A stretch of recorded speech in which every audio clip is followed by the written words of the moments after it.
All right, time for another King's Claim devlog. A little bit of an issue. Last devlog, I was talking about trying to improve the AI to get it to build walls more intelligently.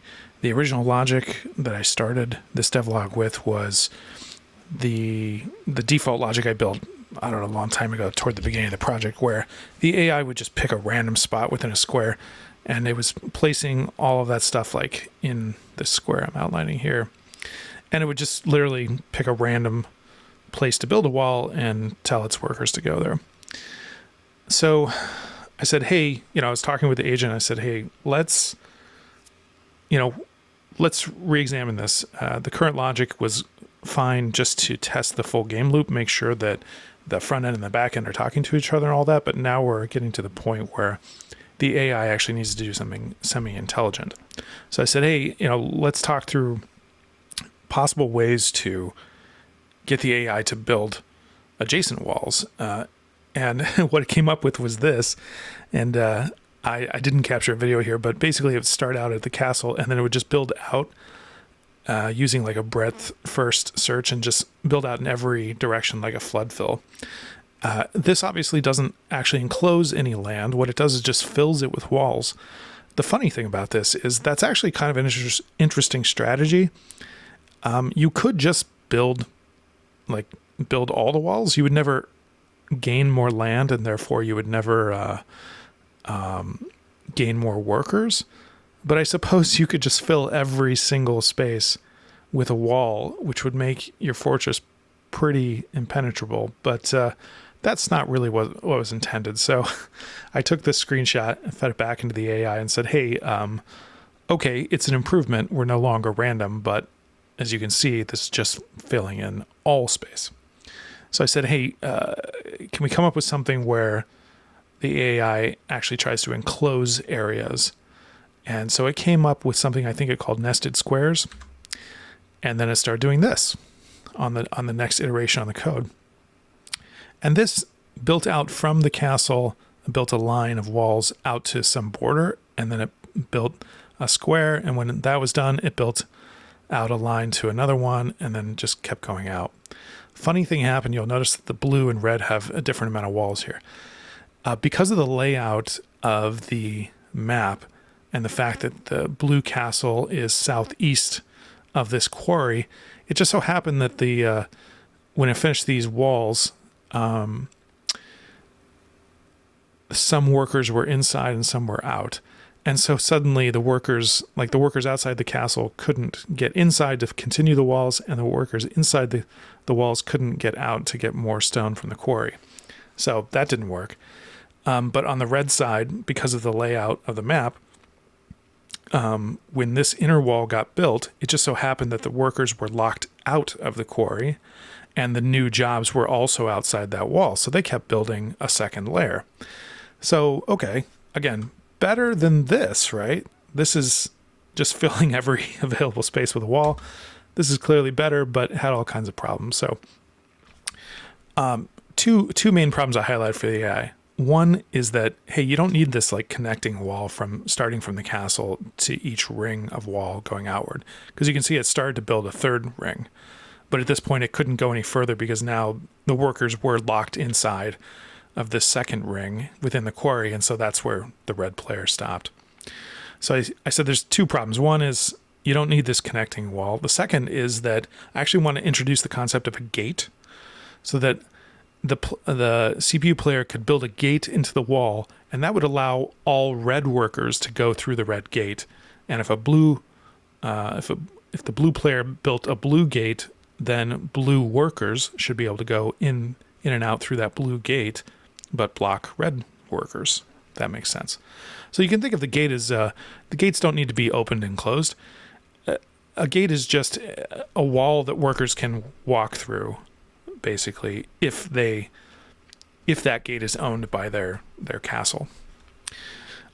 So I worked on that.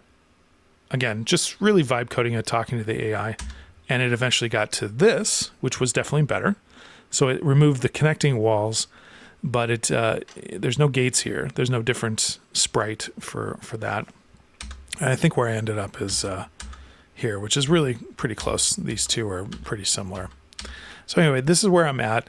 The AI is currently stuck on how to integrate the gate building logic into its planning. It did come up, excuse me, it did come up with some dialogue about, like some self-talk about what to do about it.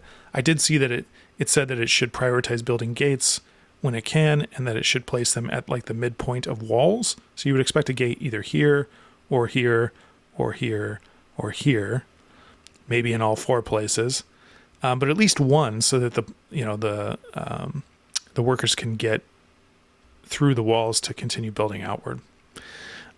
So it even created a different kind of command. So there's like a build wall command. It created a build gate command, and it just doesn't quite seem to be connecting the pieces.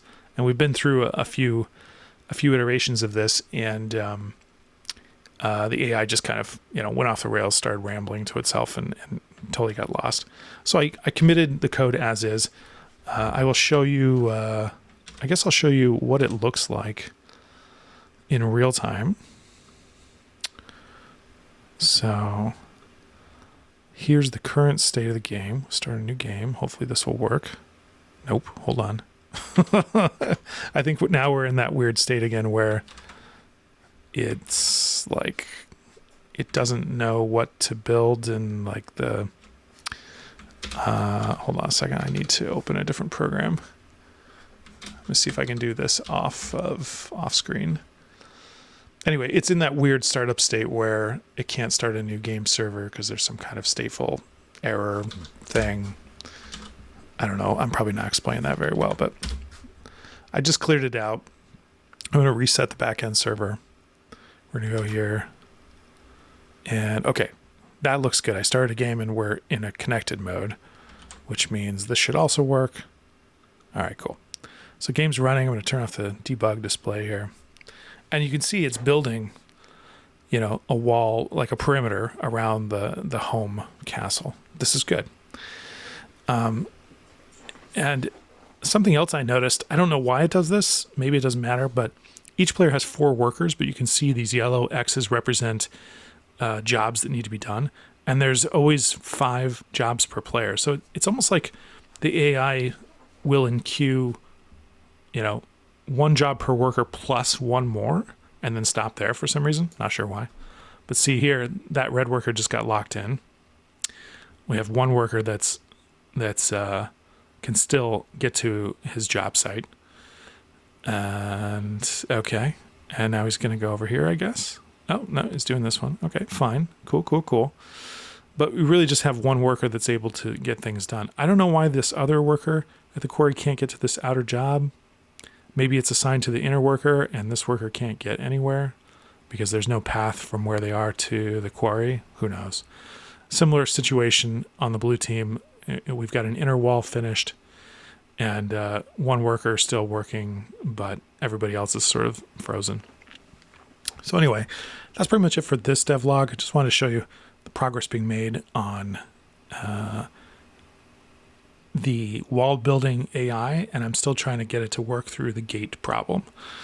But once it can build gates, and once it can do this, then I think I'll have, this still isn't great, but I think I'll have enough that then I can have it start doing the wall and closing algorithm, and it can start actually marking these areas of territory as belonging to one player or the other, and then it can use that to grant that player more workers. So that'll be interesting. So that's it for now. Thanks for watching, and I'll see you next time.